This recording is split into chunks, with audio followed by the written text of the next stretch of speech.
the worst at space. I'm the worst in a lot of ways.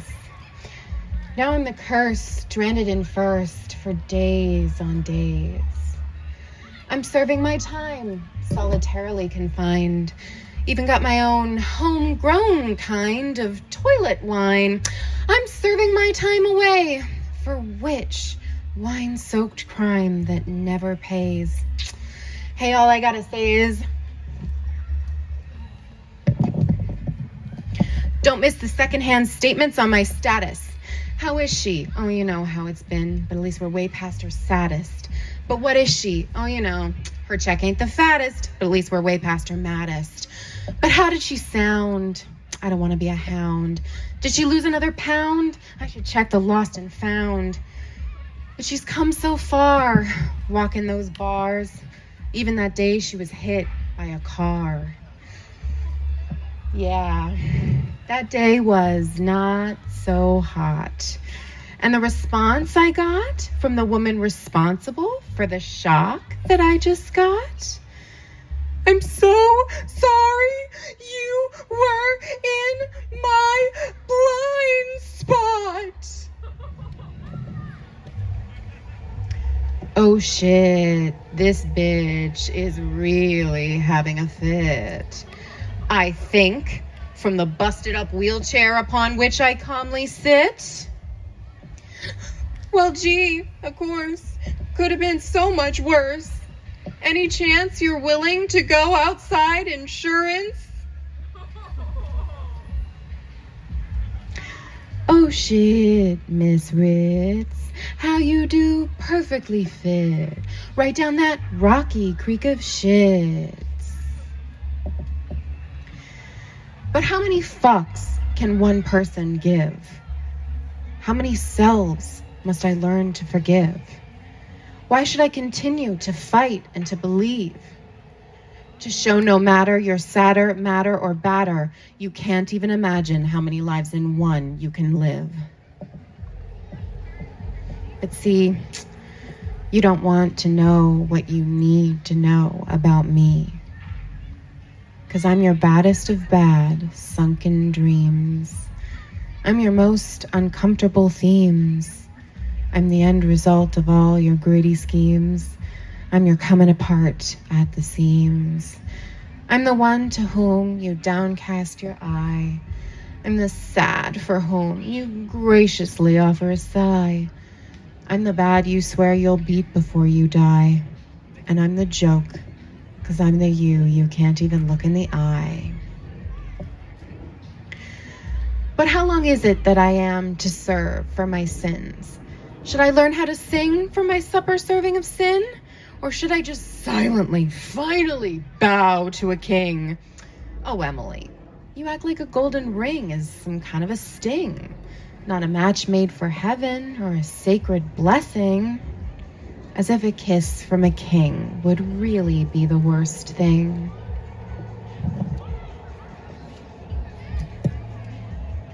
But I come from a kingdom fit for things far greater than kings.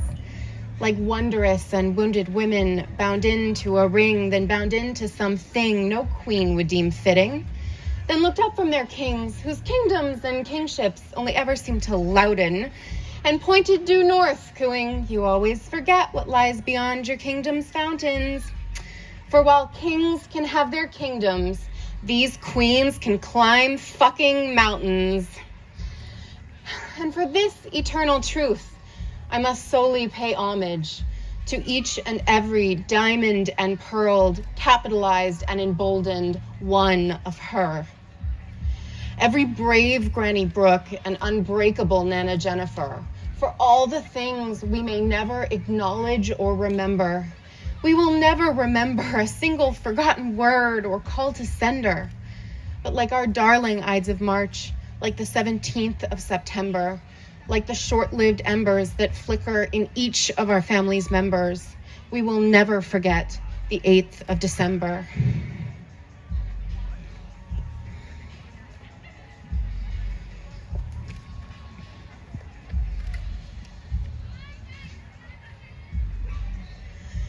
I know. What's a girl like me? Just a secondhand girl in this space-o world like me to do. It was all I knew. Had to tear it all in two. A million little pieces that looked just like me and you. And who? I knew it was never just you or even just these two. Worn out wheels, trapping this trauma, this drama, the inverted commas on. We're all equal now. We're all dying to see it and feel it, but how?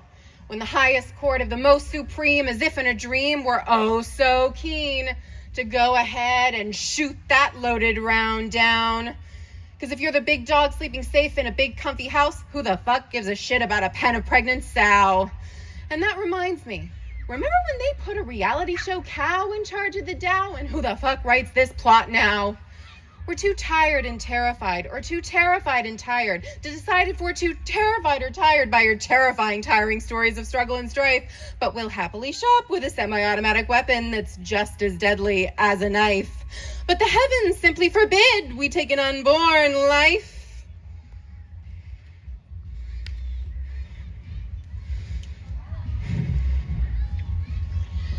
Abortion is not actually mentioned, constitutionally speaking, at least if the Brett Kavanaughs are the ones constitutionally speaking. But then if the Brett Kavanaughs are the ones speaking, what the fuck good is a constitution? Who gives two shits?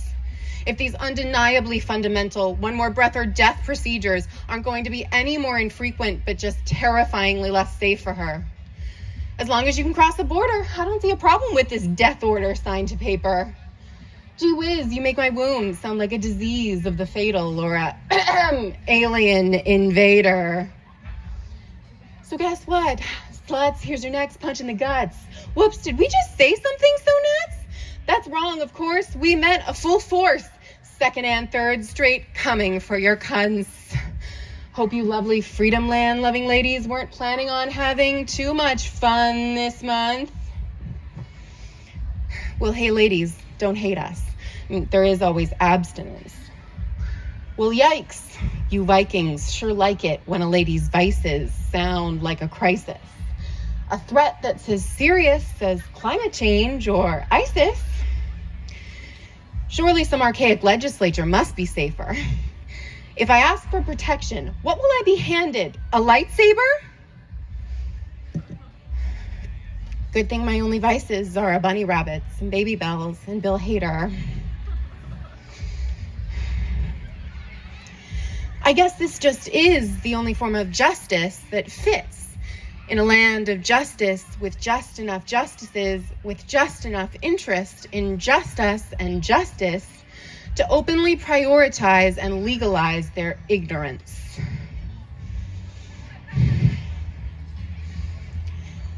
So what good can we extract from this center that's not holding but unfolding?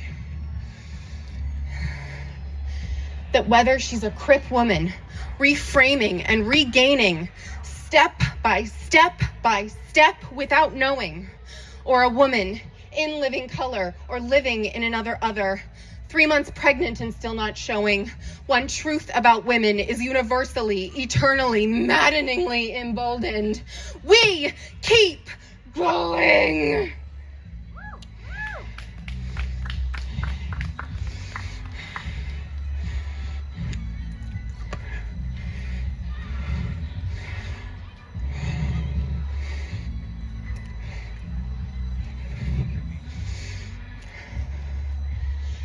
Of all these things that I know, I find my mind, I know my body knows, from across the field where the poppies grow. Just one thing before I go then, about that space we both got lost in. While I wouldn't dream of asking it to narrow or soften, even as this space that we opened closes up like a coffin. But if I could just assert, until I'm in dirt, for what little it's worth, I'll think of you often. Thank you. I'm Emily Grace Brook, and I'm the worst.